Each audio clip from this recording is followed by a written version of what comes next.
ఇక్కడ దిగుతున్నారేటమ్మా? నేను వెళ్ళదలుచుకున్నది సిరిపురమే. సిరిపురమా? ఒంటరి ఆడపిలో ఉండి సిరిపురం వెళ్తున్నావా?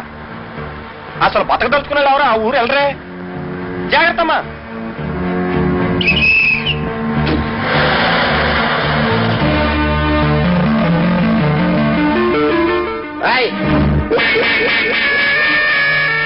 ఇదిగో నువ్వేనా కొత్త డాక్టర్ అమ్మవే? అవును. బండి వాడుంది త్వరగా.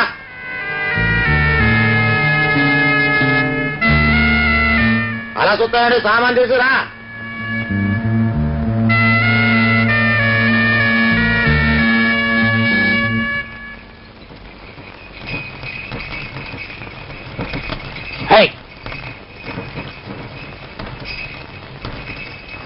సిరిపురం ఎంత దూరం?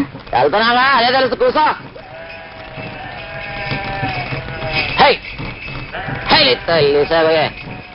ఏవయ్యా, ఈ బండి ఇంతకంటే త్వరగా పోదా? నా ఇష్టం వెళ్తాను, నోరు మూసు కూసో.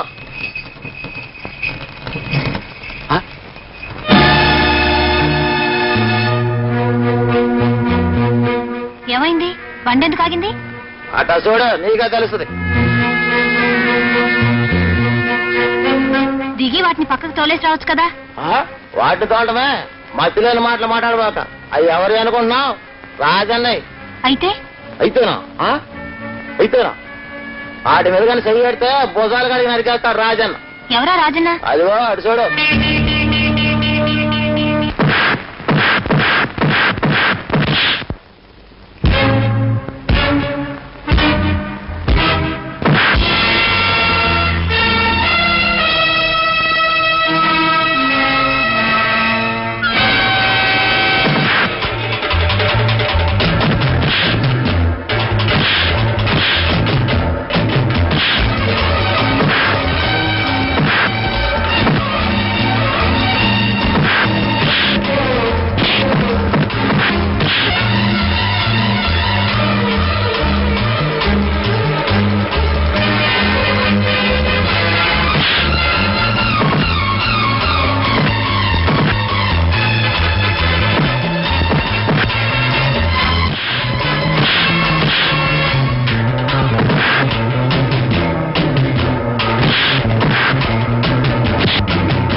నా కొడక ఒంటరిగా ఆడ కనిపిస్తే చెయ్యేస్తావరా? ఈ చెయ్యి చేస్తే మళ్ళీ ఆ పాడు పని నాన్న, ఈసారి నన్ను మన్నించేయన్నా.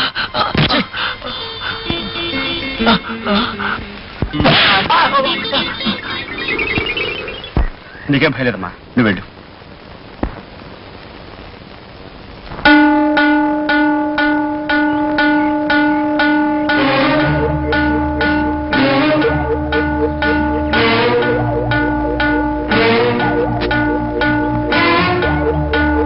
దండాలు రాజన్న. ఏం నర్సిగా, ఏంటి ఇక్కడ ఉన్నావు? ఏదన్నా ఊళ్ళోకి వెళ్ళాలి. ఆహా, వెళ్ళిపోగలవా? ఎలా అన్నా నీ ఎడ్లు దారిలో ఉన్నాయి కదా, అవి వెళ్ళిన తర్వాతే వెళ్తాను, తెలుసుగా. అది గది.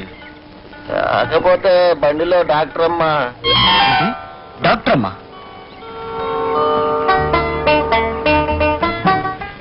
నమస్కారం డాక్టర్ అమ్మా. నమస్కారం డాక్టర్ అమ్మా. ముందుగా తమ రాకు తెలుసుంటే ఉత్త దండాలి కదమ్మా, మెళ్ళో దండలు వేసి మా ఊళ్ళో తీసుకెళ్లేవాడిని. ఎందుకంటే మా ఊళ్ళోకి దేవుడైనా రావచ్చేమో కానీ డాక్టర్ రావడం మాత్రం జరగదమ్మా. ఒకవేళ వచ్చినా వారం తిరగకుండానే పారిపోతుంటారు. మా ఊళ్ళో ప్రాణం తీసే మనుషులు తప్ప ప్రాణం పోసే డాక్టర్ లేరమ్మా. ఏమిటో మీరు రావడం చూసి చాలా సంతోషం ఉందమ్మా. నర్సిగా, నర్సిగా అన్నా ఏయ్, డాక్టర్ మరి నీ ముసలి బండ్లు తీసుకెళ్తారా ఇప్పి నాకు గిత్తం పెట్టు. అలాగే అన్న. డాక్టర్ మరి నేనే తీసుకెళ్తాను.